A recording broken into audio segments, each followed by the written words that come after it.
Shares in insurance company Prudential rising this morning after they reported first half results in the last few minutes. The health and life insurance company is looking to high growth markets in Asia and Africa for its future. Now, after spinning off its UK business in 2019, the firm also aims to diverge its US unit in the second half of the year. Now, plans of raising as much as $3 billion of equity following the demerger are still on the cards. Well, we're delighted to be joined by Prudential's Chief Executive, Mike Wells. Mike, thank you so much for getting up early for us and also running us through the results. Now, profit from continued operations better than expected if you look at operating profit.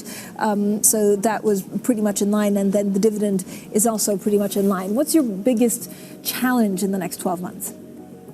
Well, I think, Francine, it's the macro environment. But as you see, I think there's been pretty resilient performance. You know, as you mentioned, sales are up 17%, operating profits up 19%, new business profits up 25%. 8 of our markets delivered double-digit growth in IFRS operating profits. So the portfolio of businesses we have in Asia and Africa, I think are doing a tremendous job. They're expanding, you know, their client interaction when the markets open up, and they're contracting and using digital and other technologies when you get COVID-related closures. So it's been a time that's required firms to be nimble, including firms even at our scale. And then the other one you saw Friday is the SEC approved the demerger documents related to Jackson. So we're set with subject to a shareholder vote end of this month for a September 13th, the merger of Jackson National Life. That's the last strategic piece we had to be an Africa, Asia only company. So it's been a really busy first half, and we're really pleased with it. Any more pressure points from your activist shareholder?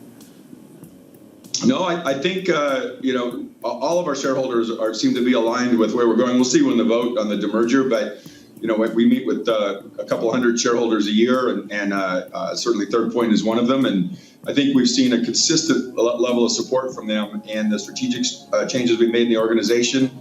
And I think today's results and the breadth and depth of the results will be good news to all of them. They're also focused on Pulse and a few other things we have going on. So, you know, they'll dig quite deep into the results. I think they'll be pleased with what they see. So, Mike, the story after the demerger will really be Prudential in Africa and Asia. What will be your main pivots of growth in Asia?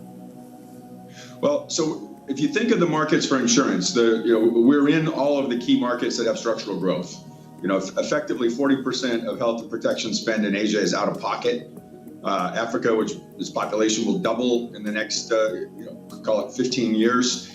You're talking about half the population not even having access to proper health care yet, let alone insurance. These are high demand, high growth markets for us, and you see that again in the types of numbers we're putting up in the first half. You know, China sales are up 29, Singapore's up 58, Malaysia's up 66, Philippines 55, Africa 29. These markets, the demand for healthcare protection is up, and the demand for retirement protection up, and that's what Prudential does best. Has the pandemic, I mean, I imagine it has in many ways actually changed the dynamic, but what are the main fault lines that you see changing and aren't going back? So the biggest changes for us, I think, is you've seen the consumer, the regulators, our 560,000 agents, our bank partners, everyone's had to work as you and I are now, which is, rather virtually or using digital tools. Our Pulse platform, that health ecosystem's got 30 million downloads now. It's 10% of our sales in most markets where it's available. So everyone's had to learn to do business differently, and the preferences are changing. In some of the markets that are open, we still see 40% of the transactions now with consumers occur in a virtual format. So I think our ability to maintain that sort of client interaction, the way the client wants to interact with us, digitizing our platforms across channels, that's critical going forward. And I think their appetite for our flexibility that just continues to increase. We have to stay with the client demand, and they're demanding more. So that's a key challenge for us going forward. But to date, we're meeting that. I imagine that the social contract between citizens and governments has changed 100% because of the pandemic, especially in Asia. What does that mean for an insurance company? So it means, I think you have to demonstrate your role in the markets you're in. You cannot, I think this is true with companies that have a multinational footprint to begin with, but you have to show that you're adding value to every market you're in locally. It's not they're a local regulator, local policymaker. Right now they have a couple of concerns. Very few of our markets have government-provided healthcare support at a material level, and hardly any of them have anything related to retirement protection. So they're looking for the private sector, they're looking for companies like Prudential to provide that coverage. But they hold us at a very high bar. We've been in Asia almost 100 years, and regulators and policymakers tend to treat established firms with more permission but higher expectations on their execution. And we feel that, and it's a tremendous operating advantage for us, but it's also a responsibility we take very seriously. And it also goes to your recruiting, Francine. The young people that join us now, they want to work for a firm that has a strong social purpose. And they want to see a company that's doing something good locally. And that's not just charitable, that's having impact on things people care about. You see us doing that. Do they want to work in the office, or do they actually want to work from home? No, it's, I talk to CEOs, you talk to more than I do, but I talk to CEOs all around the world.